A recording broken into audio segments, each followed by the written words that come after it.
Slavnostní zahájení nového školního roku 2024-2025 v městečku Pecka proběhlo v pondělí 2. září na školním hřišti. V 8 hodin se zde seřadilo všech 9 tříd se svými třídními učiteli a nová ředitelka Šárka Kodymová je přivítala úvodním slovem. Představila i některé nové pracovníky a nového žáka. Slavnostně bylo také přivítáno 11 prvňáčků, kteří obdrželi kytičku od žáků z 9. třídy. Dětem i rodičům popřála také starostka Pecky Hana Štěrbová. Na závěr také poděkovala končící ředitelce Věře Pavlové. Chtěla bych poděkovat já také budu říkat paní ředitelce Pavlové, za 20leté vedení této budovy, takže já moc děkuji, protože ta spolupráce si myslím byla velmi dobrá. Vzájemně jsme si vycházeli vstříc a jsem ráda, že nebýt škola v té obci, tak ta obec vlastně nežije. Takže já za to paní ředitelce moc děkuju a přeju jí, ať ty aktivity, které má, ať teďka je naplno využije. Ano, děkuju moc.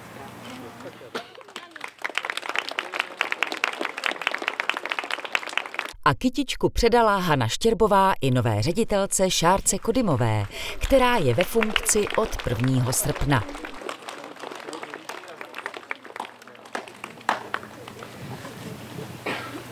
Tak.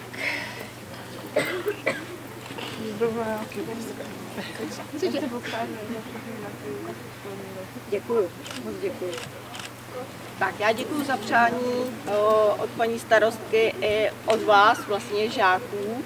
A teď už se vlastně naplnil ten čas, kdy se odebereme do tříd. Tak dneska to jsou hodně smíšené pocity, protože i když to prostředí tady znám, protože jsem tady dlouho učila, tak je to přeci jenom něco jiného postavit se před učitele, před děti a mluvit k nim za školu a ne za tu učitelskou praxi.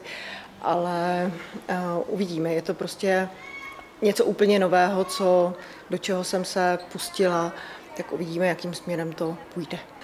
Znám vlastně to, kam se ta škola ubírá, co bychom chtěli, aby naše škola, nebo jak by měla naše škola působit. Jsme zvyklí na to, že tady máme rodinné prostředí a že máme málo žáků ve třídách nebo menší počet žáků ve třídách, takže jsme si jakoby blíž a snažíme se o to rodinné prostředí příjemné, aby sem děti chodily rády. Největší zájem byl o třídu prvňáčků. Učitelka Hana Rejmontová děti přivítala a zábavnou formou je seznamovala s tím, jak budou ve škole pracovat. Nejdříve si zaspíváme a potom se učíme. Sluníčko nám pěkně svítí do té naší školičky. Usmívá se, pokukuje na ty hodné dětičky. Já jsem přivítala dneska 11 prvňáčků a musím říct, že mám z toho hrozně milý pocit. Děti krásně seděly, reagovaly, poslouchali, rodiče se na mě usmívali. Je jasné, že vždycky nějaké problémy přijdou.